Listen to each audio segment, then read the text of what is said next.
This is Killer Innovations, a show about ideas, creativity, and how you can innovate. Welcome to the Innovator's Garage, where you learn to create your next game-changing killer innovation.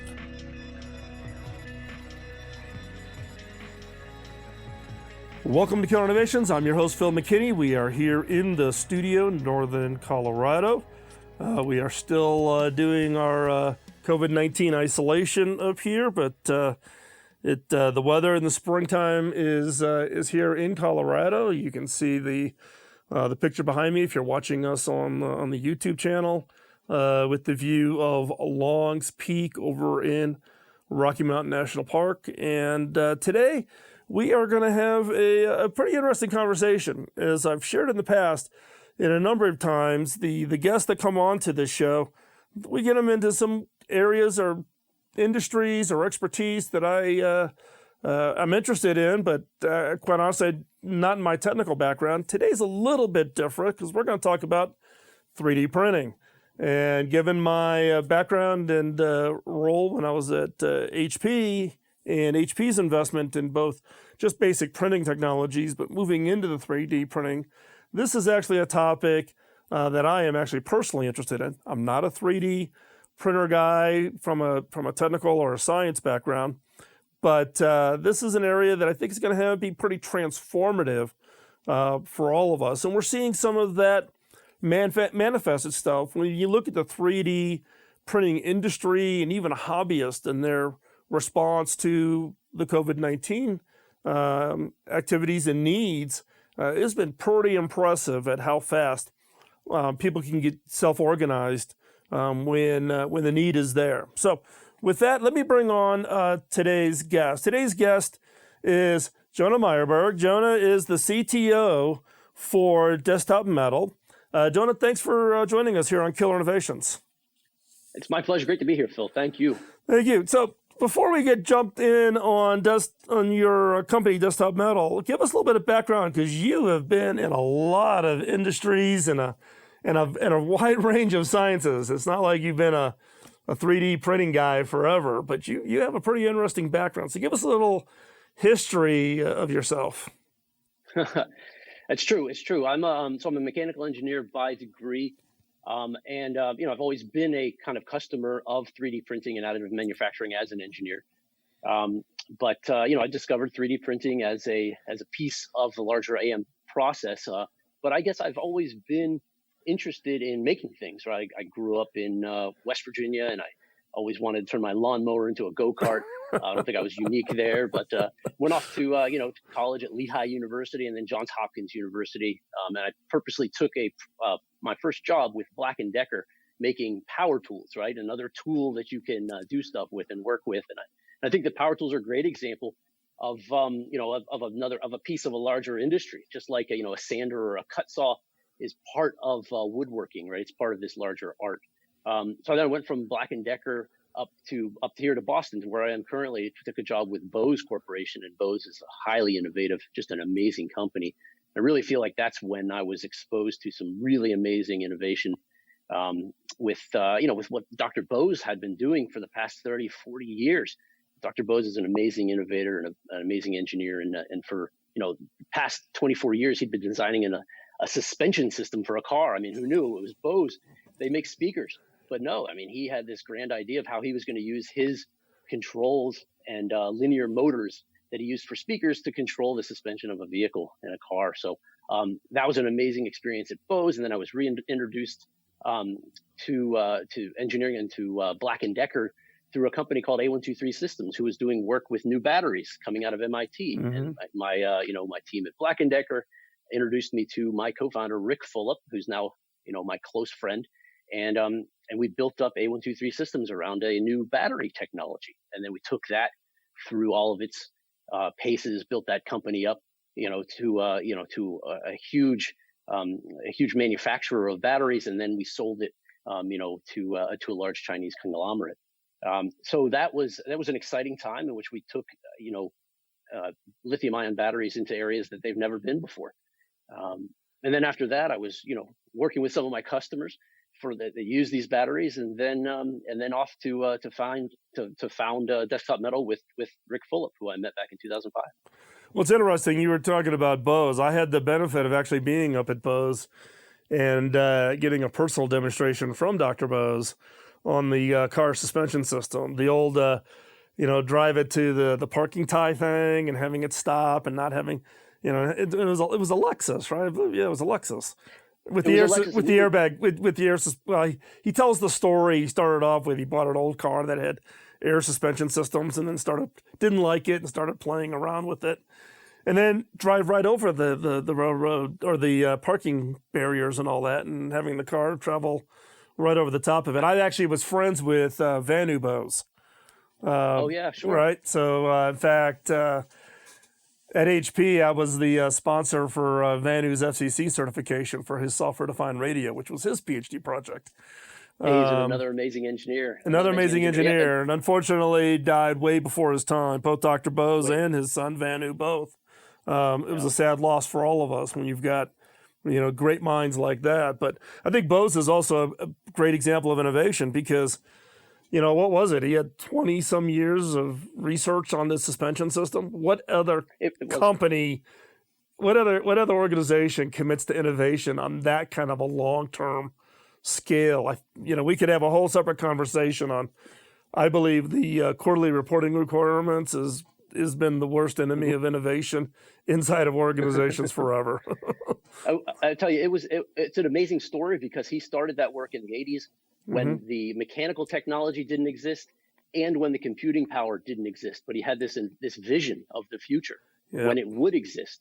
And he developed it with that vision in mind. And sure enough, in the late 90s and early 2000s, he got his wish. He got the mechanical technology for the actuators, and he got his computing power for processing. And then he was able to demonstrate it on that Lexus that we would watch go around the parking lot. Well, and I think this does tie in a little bit to the 3D printing conversation, right? Because look, we've had printing for a long time, from the early bubble jets to the ink jets to laying down fluids. Then you start thinking about the ability to get to ultra high resolution, to microplacements, and et cetera. And then then it's the next logical question saying, well, could we put other materials through, quote, a nozzle or a print head? It's kind of, Dr. Bose saying, something, I'm going to believe in Moore's Law. I think Moore's Law is eventually going to get there. So if I get through another 6 or 7 cycles of Moore's Law, what kind of compute capability could I have and what could I do with that? We all tend to think in more near terms, right? It's like, what can I do now with what I can buy versus designing to what is going to be coming and have the confidence that it's going to be there. And I think 3D printing is another good example of that when you think about coming from, quote, traditional printing to getting to the point where we're talking about 3D today. You agree? I agree completely. That's a great example. And it's all about what the technology can enable, right? The huge killer innovation doesn't need to be your invention, but your invention can then enable the next killer innovation. Yeah, well, you're singing my song because the way I think about it is look, we're all in this innovation ecosystem together, and real innovators don't focus on the fact that they've got to do the whole stack. Leverage the best innovations in those elements that help you achieve that piece that you can contribute to. I think, I talk to so many, innovators that think they have to own everything in the stack, and they're not open to creative partnering or co-innovation work. And they don't think about themselves or even the work that they do could be a platform for others, or how to leverage other people's platforms to bring the innovations forward. That's exactly right. And Bose is a great example company of where that's happened. And that work that Dr. Bose had done for the past, that 24-year period, it didn't result in a product that is now in the market.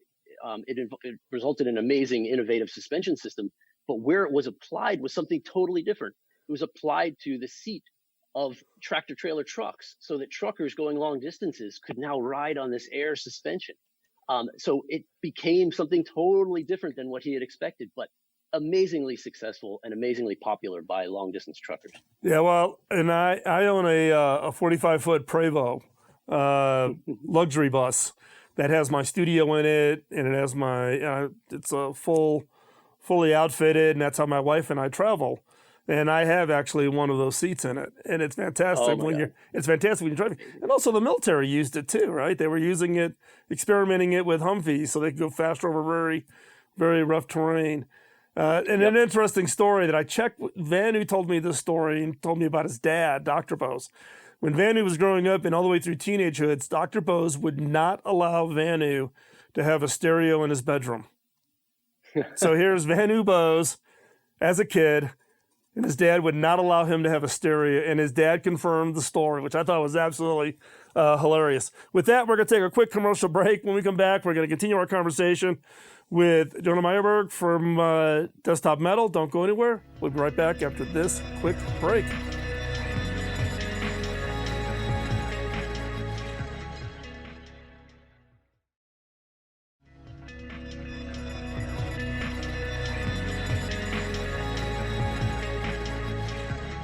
Welcome back to Killer Innovations. I'm your host, Phil McKinney. We are here in the studio, continuing our conversation with Jonah Myerberg from Desktop Metal. So, Jonah, as we were talking in the first segment, given your history, and it's kind of a little bit eclectic, your backgrounds, but it kind of has led you to where you are today. So give us a little background of what really prompted you and the team to come around this idea of the company Desktop Metal. Sure. So as I mentioned before, Rick and I were designing batteries for industry, including the automotive industry. But where it became really popular was in motorsports industry, as we found ourselves developing these very high performance batteries for racing teams and working with those racing teams to win races. And one thing we noticed was how these racing teams were efficiently and effectively using 3D printing to optimize their performance. And so we thought, well, this is something that everyone needs to use, not just the elite racing teams. And we looked further into it. As a customer of metal 3D printing myself, as an engineer, I knew of the technologies, but it wasn't until you really dig deep into where and how they evolved, you saw that they were very applicable to industries like the medical and the aerospace industry, but less applicable to like the automotive industry. So therefore, you had automotive teams that were racing using them, but you didn't have companies like Ford or General Motors or BMW actively using 3D printing. And so we founded Desktop Metal to bring metal 3D printing into those industries, to make it accessible by everybody, not just the ones that could afford it, but the ones who wanted to use it, but it just didn't make sense yet. So are you focused then specifically at the automotive, or is that just where you started and you're going into other industries also? Yeah, it's interesting.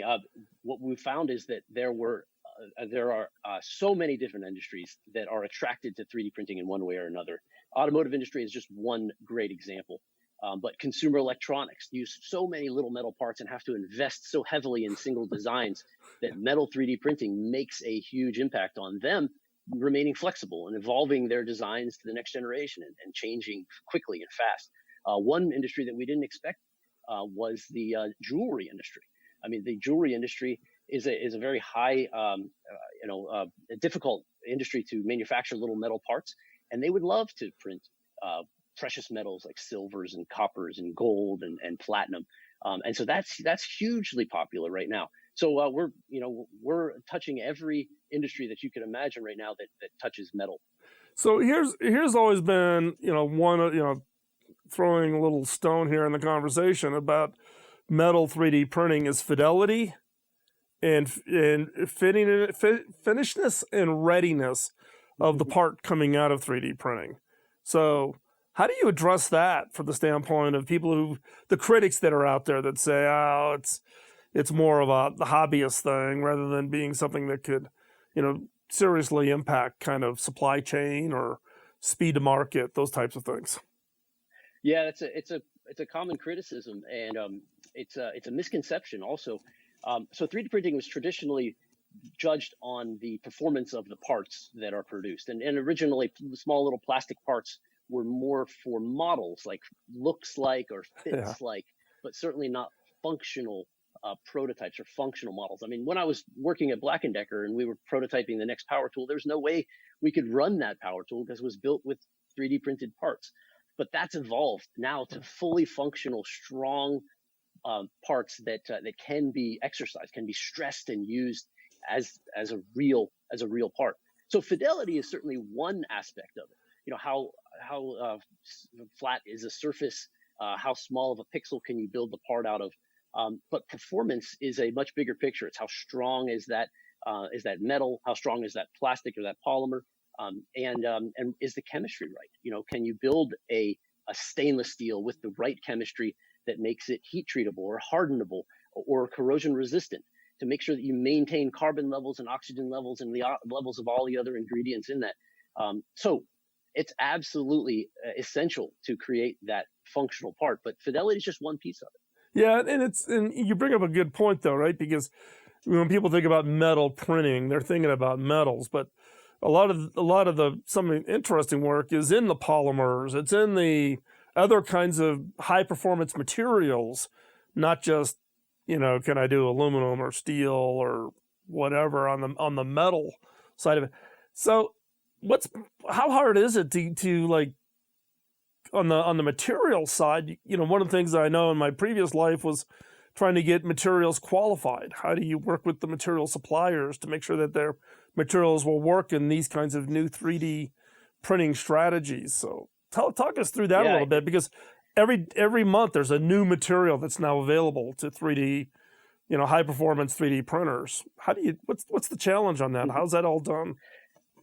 Yeah, it's a great challenge. I'll tell you, it's a bigger challenge if you introduce a new process like 3D printing with a new material and say, okay, not only do you need to qualify this new process, but also this new material. Right. And some 3D printing processes are like that. Some 3D printing processes require photoactive resins, and we just don't use photoactive resins to injection mold. And yet we're printing an injection molded part with this photoactive resin. So your properties are going to be different. So now you're asking the user to qualify or accept or digest two different things, new material and new process. So what we started with was existing materials, stainless steels that are well known and well used. And so engineers, you know, that build parts out of a 17.4 stainless steel or a 3/16 stainless steel, they know that material. And you say, okay, now I'm going to print that same exact material from a 3D printer instead of pouring it out of a casting or machining it out of a block. And now that's a lower hurdle to get over. It says, okay, now I'm qualifying a new process, but my material is the same. Well, this is an interesting point, right? Because I think the approach you've taken is the approach that most innovators should. If you try to cause somebody who's going to adopt your innovation to have to adjust to too many variables simultaneously, it just creates all kinds of friction. In your case, you've picked and worked with materials that's already familiar within that industry segment. So that's one less variable they have to deal with. It's just the process of taking that material and producing a part that they can hold, test, certify, make sure it complies, you know, with their needs, correct? That's correct. And in fact, Rick Fulop, my co-founder, and I, we lived through this in A123 Systems when we were developing a new lithium-ion battery for the new electric vehicle market. And, you know, companies like Tesla would come to us and say, hey, we're developing a new electric car. We need the best battery. And we'd introduce our battery. And I think the smartest thing that Tesla did was to not go with an A123 battery in their vehicle. They chose a Panasonic battery, a well-established battery. They didn't want to invent two things at once. They wanted to invent one and focus on a well-known, well-established technology behind it, the battery. And you know, we partnered with Fisker instead, another company that tried to invent a new electric car, and we were developing a new battery at the same time. And you know the history of that. That's a perfect example. We're going to take another quick commercial break. When we come back, we're going to continue our conversation with Jonah, talking about 3D printing. Be right back.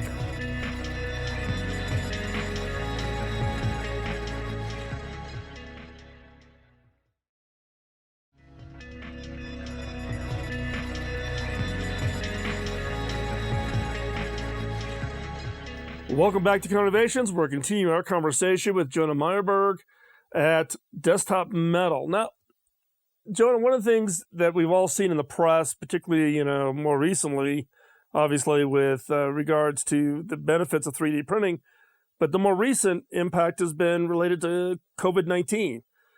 We've seen where everything from hobbyists to the large 3D printing organizations, companies, have all come together to make a variety of different parts and prototypes as we've tried to address a whole wide range of issues. And I know that you've been involved in a lot of those different programs. Tell us a little bit about 3D printing, COVID-19, and the things that you've been involved in specifically.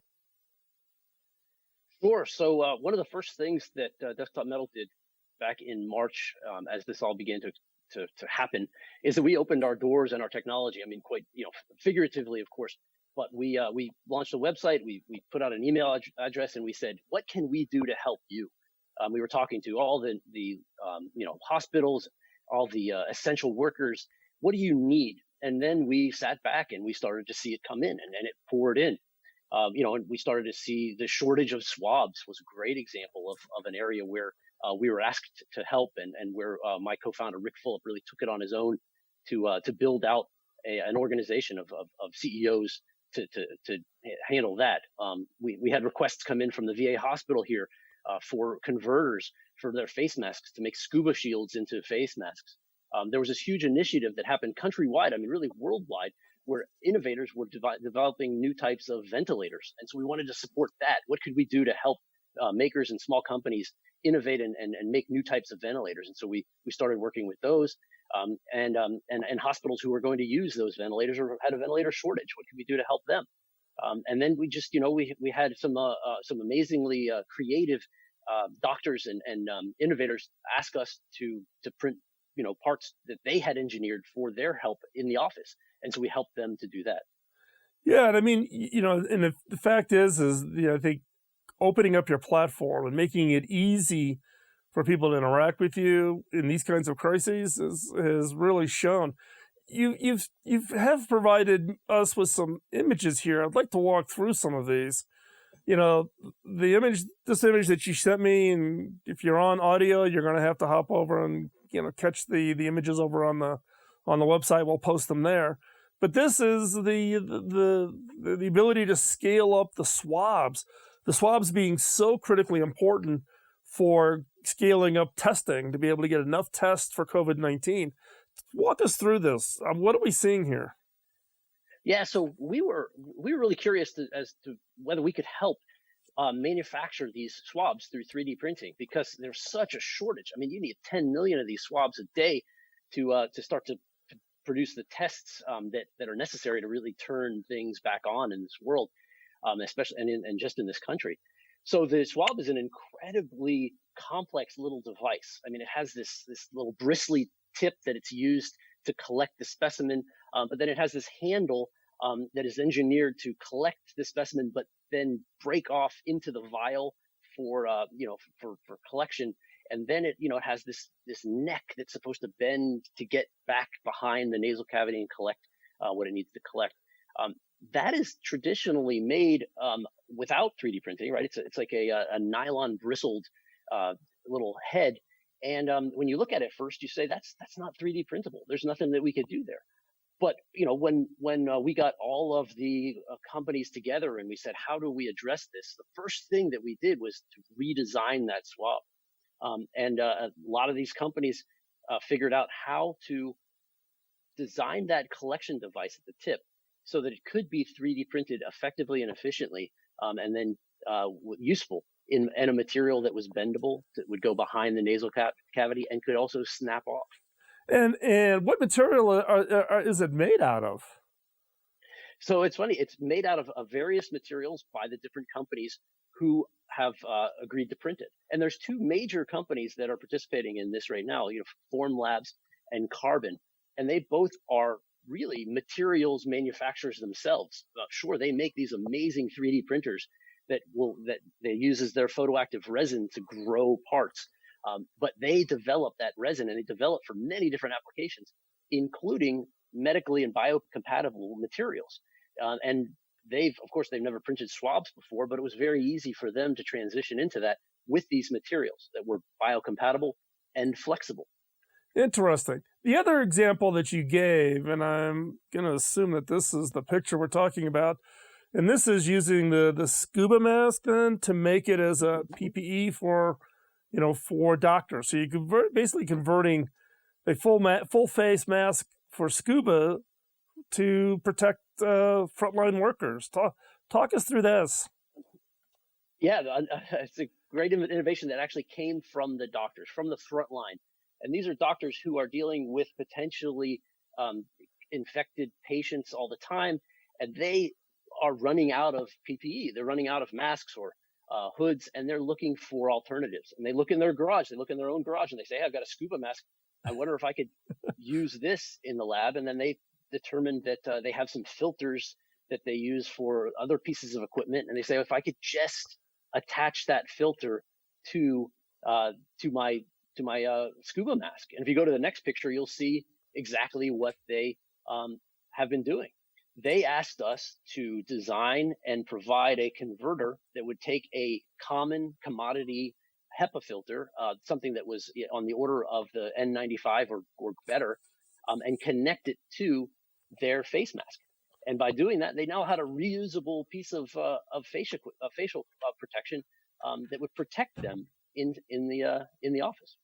Interesting. And so in this case, you're printing that piece that's just to the left there, right? Is that the piece you're... That's right. Yes, and if you go to the next picture, you will see just that piece. Okay. And so this was what the doctors asked for. This is what the doctors envisioned in their head. They said, if I could only have this, but it doesn't exist. No one's attached a filter to a scuba mask before.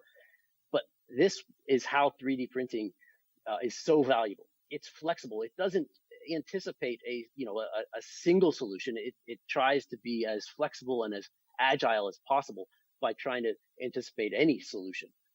And so whatever the doctor has as the filter and whatever the doctor has as the scuba mask, 3D printing is able to create that mating piece. And what were the reaction when I'm guessing that some people in the healthcare field were maybe a little skeptical that you were going to come up with an answer to this? So when you handed them the part, I could imagine what the reaction was. Oh yeah, I mean the ideas were recognized as brilliant. Sure, sure, Dr. So and so, if you'd like to create your own scuba mask filter, that's great. But is it actually going to happen? Right. And then when the next day he walks in with it and it's working, you can imagine how it rapidly spread through the hospital, where other areas, other clinics were saying, hey, we need to get some scuba masks. We need to get them fast. And then in the case, though, there was also other work that's being done in COVID-19 in the whole 3D printing community, with everybody making, their printers available, right? That's right. So the 3D printing community came together, and if this was for what we were describing here, for doctors or for innovators who needed special pieces, or for hospitals that needed potentially larger supply of spare parts that weren't available. You can imagine these hospitals went looking for ventilators when they were short. They said, where are we going to find some? And they found them. And Mass General Hospital here in Boston went out and found a bunch of ventilators. They just couldn't find connectors for. So they came to us and said, could you make this connector? Because the supplier of this ventilator doesn't have the connector anymore, can't send it to us, or won't send it to us, but we have all these ventilators that we'd like to use. So we ended up printing them a number of these little adapter pieces that basically go into the ventilator and then attach to the oxygen hose that they require. And so that's it's a great example of them just coming to us with a need, and it didn't matter what it was. We'd never seen it before, and we were able to print it. It's just absolutely impressive from the standpoint of how quick everybody responds. I always say, look, when the chips are down, human ingenuity will always win out, right? It's amazing how we can go solve problems when our back's against the wall.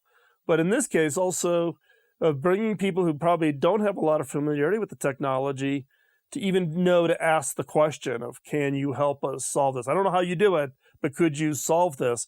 And then letting the best and brightest minds out there. We're going to take a quick commercial break. When we come back, we're going to continue our conversation with Jonah at Desktop Metal. Don't go anywhere. We'll be right back.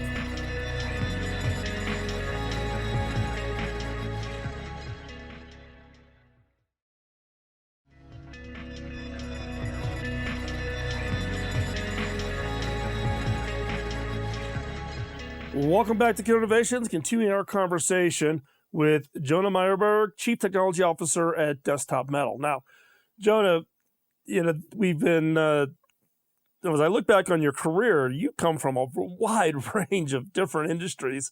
And in some cases, yes, you described about doing batteries for the racing, and then you saw racing, how they did 3D printing, and you kind of, pushed you into a different area. But you've had such a wide-ranging career.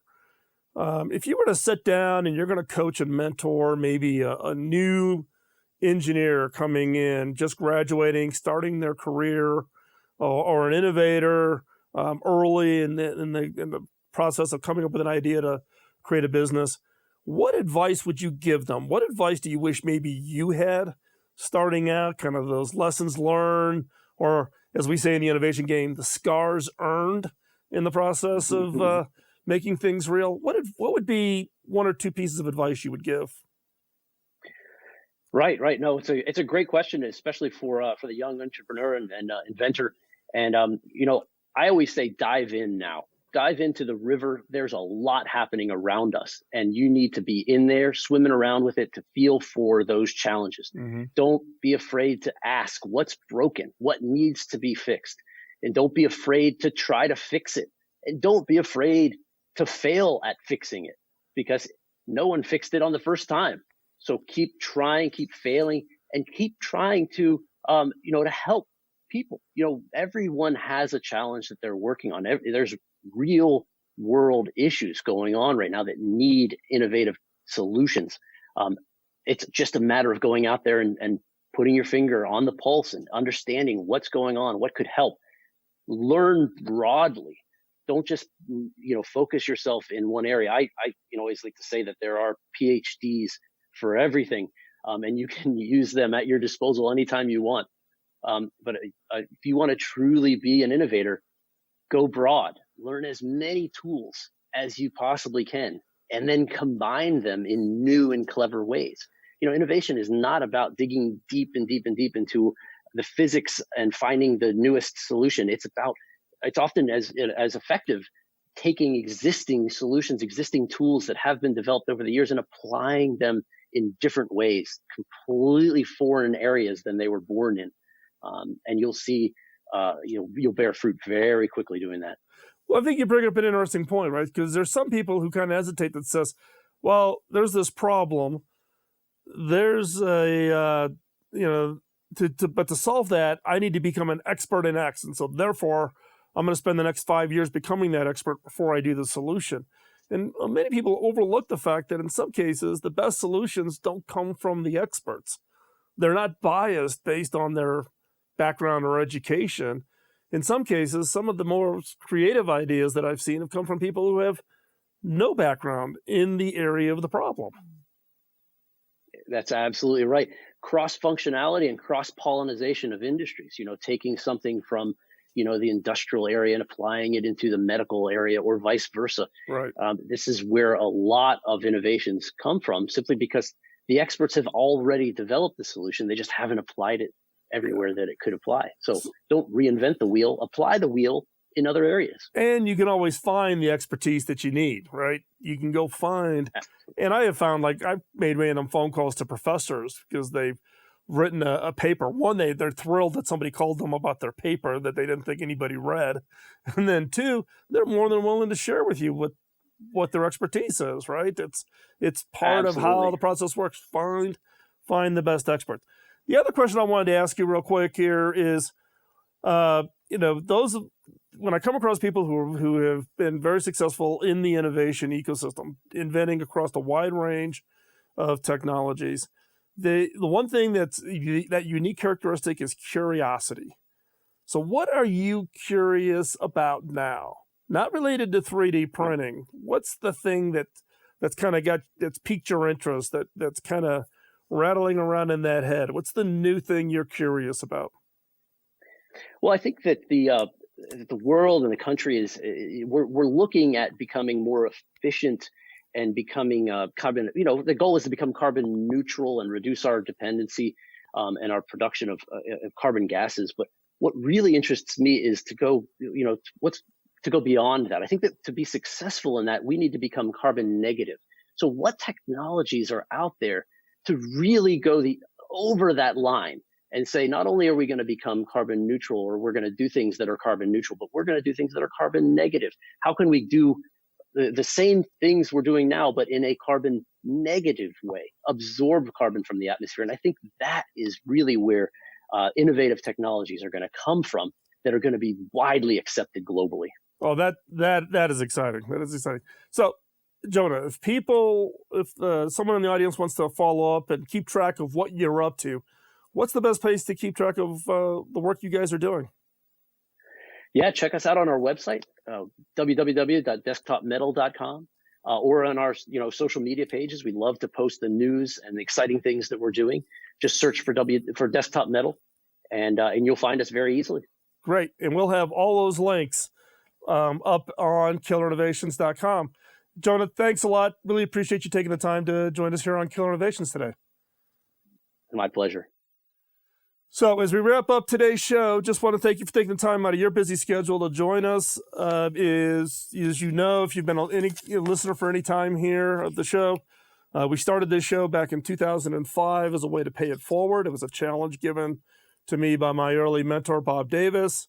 So we've been producing content now 15 years for all of you who've been the fans and followers and subscribers. If you are not a subscriber, I would encourage you to hop on over. You can subscribe to the YouTube channel, or you can subscribe to us wherever you get your podcast, and make sure you don't miss any upcoming episodes of the show. And so with that, also, I have one favor, though, to ask. If you find this content interesting, if you found this particular show of interest, and you know somebody who could really enjoy or benefit from hearing about these types of things, why don't you forward them the show, or invite them to subscribe, or tell them about the show? Helps us grow the subscriber base, helps us get the word out about what we're doing, and we're all part of the community. Which reminds me, if you're not part of the Innovators community, theinnovators.community, hop on over, free site. It's where innovators are hanging out, talking about ideas and things that they're working on. With that, stay safe, and we'll talk to you next week. Bye-bye.